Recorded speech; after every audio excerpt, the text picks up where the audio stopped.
গঙ্গার নিচে মেট্রো করে কোথায় যাচ্ছি বলো তো? তোমরা গেস করতে থাকো। আর গেস করতে, করতে আমরা কিন্তু পৌঁছে যাবো হাওড়া স্টেশন। পৌঁছেও গেছি। তারপরে গতকাল ছিল বাপিদার বার্থডে, তাই ছোট্ট করে স্টেশনের মধ্যে একটু সেলিব্রেশন করে নিলাম।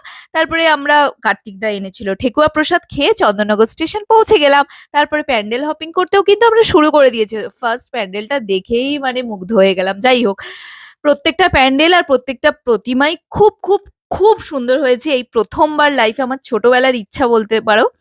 তো তারপরে এই প্যান্ডেলটার কাছেও চলে এলাম, অসাধারণ করেছে। আর সবথেকে যেটা আকর্ষণীয় সেটা হলো এই লেজার লাইটের প্যান্ডেলটা। লেজার লাইট আর সাথে ডিজে গান, বুঝতেই পারছো কতটা আনন্দ।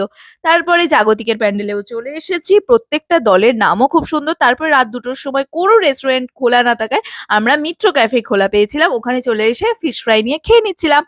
আরো অনেক কিছু নিয়েছিলাম, তো সেগুলো খেয়ে অনেক কিছু প্যান্ডেল হপিং করে ভোর ৪টে পর্যন্ত স্টেশনে পৌঁছে গেছি। আবার বাড়ি ফিরবো বলে